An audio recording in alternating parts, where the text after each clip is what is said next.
wanted to. You could certainly freeze to death, that's the Arctic. And as you can see, even in the cities, this is very common. We have snowstorms. And this is a picture of me walking to work in the morning. Now, if you live in Canada for a number of years, however, or if you are like Professor Faili or Professor Ferry, you have a chance sometimes to come to Canada.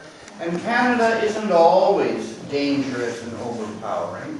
It has many beautiful sides to it. And in fact, you might even say it has a kind of European grace or a European beauty to it. So for many Canadians, we look on our landscape as something that is gentle, something that is very rich, but also very comforting. And as you can see, the broad prairies with the wheat. Here is a typical scene from Ontario. Maybe they have missed a few words and that's a pity. Well, we'll go back. What is the problem? What is it that you don't understand? Perhaps you will understand that the sun can see the landscape as something very gentle and comfortable. Che vedono il paesaggio anziché oggetto di paura può essere visto anziché dangerous può essere visto come ameno, gentle and Comforting. Comforting. Sì, prima aveva parlato del Canadian landscape come overpowering, cioè qualcosa che ti sopraffa, qualcosa in cui non si riesce. Then there is a dire in the mountains, every morning you would see wild animals going by the window. Deer and moose. We actually saw bears and the cougar, the cougar nearby killed a woman. Yes. So you have to very close to where cougar. Do you understand the cougar? What's Italian for cougar? Rich and comforting, those are the key words. But finally, we often ask ourselves this question: is our landscape our friend, or is it our enemy? And here you can see a picture of people in Montreal after a morning snowstorm. They have to come together as a society and clear the street, because if they don't, everything will be.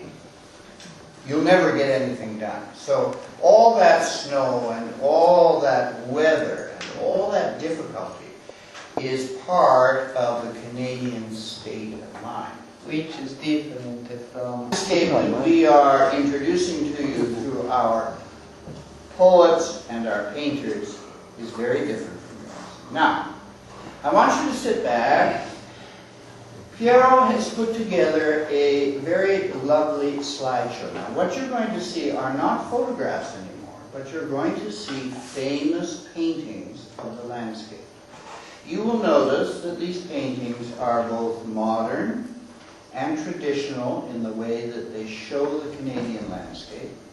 Some of you will see that they are very romantic, some are very modern and cubist. Cubist was a style in the early 20th century that drew nature in forms of geometry rather than following the actual form. And then once we see that, we are going to look at some of the words that were written by Canadian poets, and these are also words that show reaction to... Oh, we've already started? Okay. Thank you very much. Yeah. So gentle you are. We can see these again. Chiara is gentle. These are paintings. There's Ho capito che era un painting. No, these are all paintings. You can see the urban landscape. You can see the countryside. And these are by well-known Secondo me muore il cavallo. and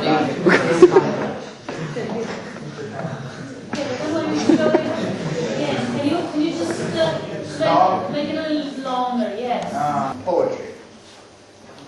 And Piero has done a very, well, I'm sure you know how to do this too on your computers, but you will see the words appearing and disappearing in front of you.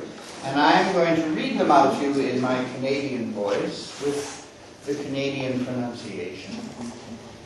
We have 4 or 5 only, and they're just very small excerpts from poets who look at the landscape, and you can see how they use poetic devices. They use metaphors, comparisons, images, many of the things that you have been taught in your English class you will see here.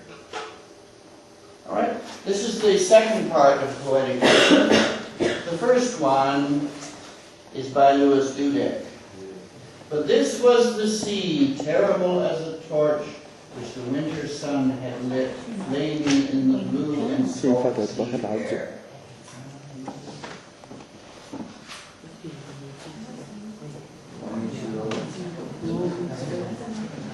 Here is one of Professor Ferry's favorite Alperti. Old fences drift vaguely among the trees, a pile of moss-covered stones gathered for some ghost purpose has lost meaning under the meaningless sky. So here you have a negative and somewhat lonely view of the landscape. You see the man in the pictures here at the center. This is D.G. Jones. After the rain, they are a rust upon the field. They are suns burning in the spider's space. Who are they?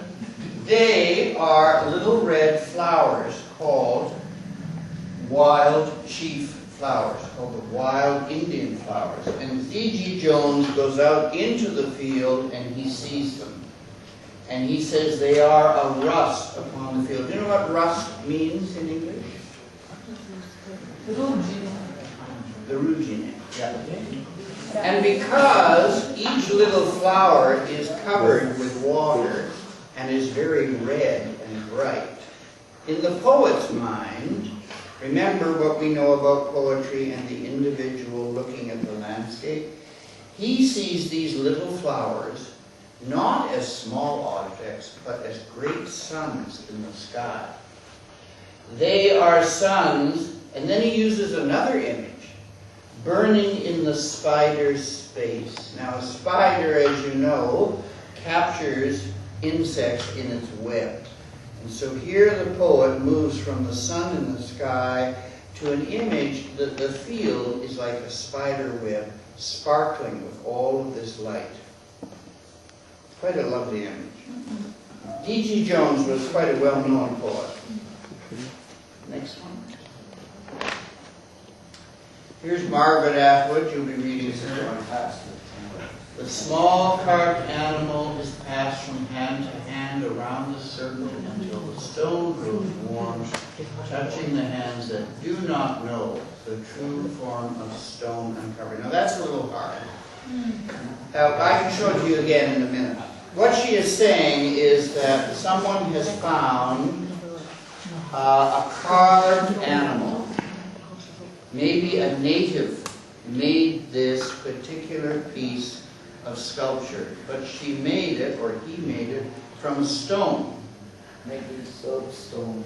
Or a soapstone. Which is to be noticed. I mean, that To be noticed. Yeah. that they have a soapstone. Huh? Soapstone is a particular stone that you find in Canada that the Inuit made sculptures from. I don't know if it's a tetrapolis. It's very smooth. It's considered.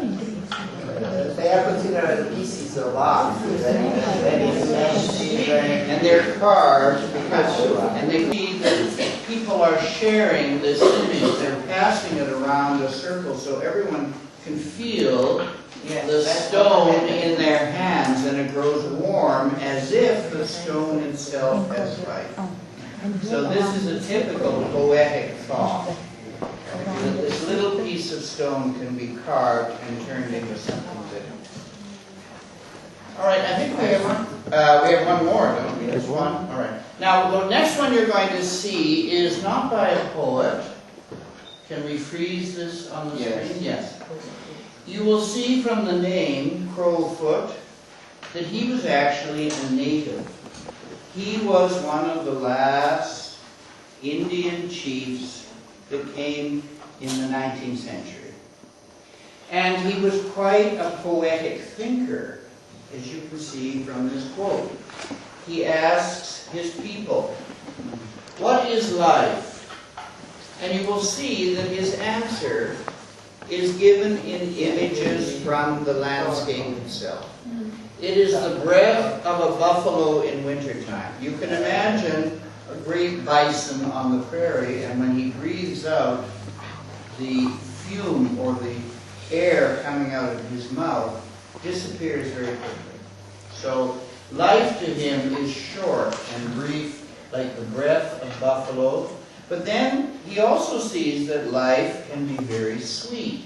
It is as the little shadow that runs across the grass and loses itself in the sunset. Now, this is an image that can only be seen on the prairies, where the Indians lived. Crowfoot was a Blackfoot Indian, and he lived in the central part of Canada. And when he talks of the little shadow, what he means is that he sees the movement of the wind through the grass. And this is his idea, that life is beautiful but brief. It is just like a shadow that runs into the sunset.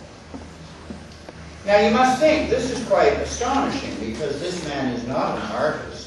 He was a warrior, he was a leader, he was a man who had to face the British.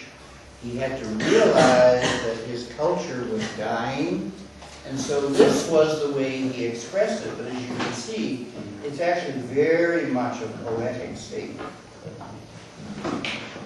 All right, now students, would you like, here is a man who is looking at life, as you say, very specifically with the state of mind of someone who lives in a landscape to which he reflects his own spirit and his feelings. And as you're right, you would never see This this is before. very, gives me goosebumps. Yes, it's beautiful. Because, don't misunderstand it as what Canada can be nowadays.